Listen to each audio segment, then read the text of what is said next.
Abanekolera jange tusaba government esobole okukyusa mu mateeka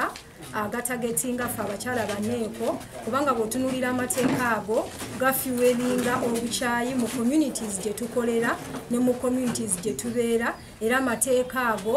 increasinga HIV mu communities. Government webeera ng'evuddeyo era ng'egamba nti twagala tugobe HIV mu Uganda mu 2020 ne bwe tubeera nga tucontributinga ku 1990 UNAIDS goals tebasobola kuleka baneekolera jange mabega kuba fe abalina HIV prevalences ezisinga mu Uganda mwonna kuba tuli 37% bwe babeera baagala tugobe HIV mu Uganda balina okukolera wamu naffe nga government ne tuyita ne ba implementing partners abalala bajje bakolere wamu naffe nga naffe tukoze kinene nnyo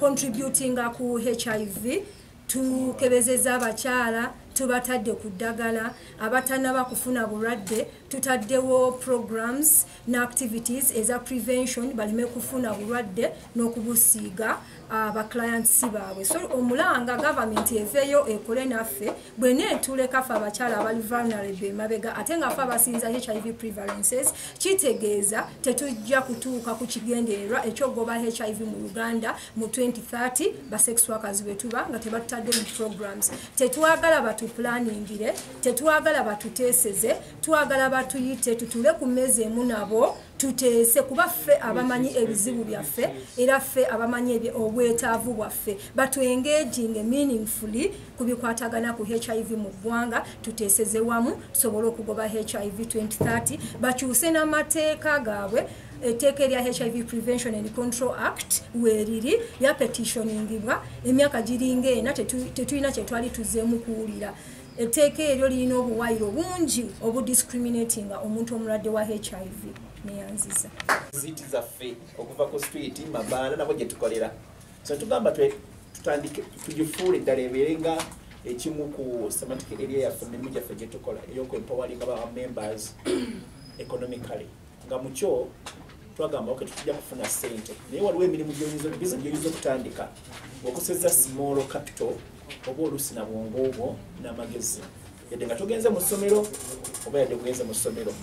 netugamba nti kale emirimu ki netugamba tutandike okukola handicrafts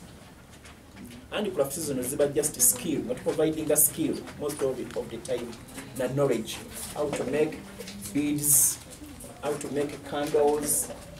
extracting the juice from different fruits Uganda ngagga tulina ebibala ebivunja nakumakombiraba enanasi kati za 5 naye omuntu osobola okukola omubisi n'okyusa enanasi mu kikolo kyayo ekyokubeera solid n'ogizza mu liquid form nabeera ate nga agyettanira tulina ebibira abakyala ennaku zo tebatayagala bibira biri artificial olaba n'omukulembeze w'eggwanga avumira nnyo ebintu ebiri artificial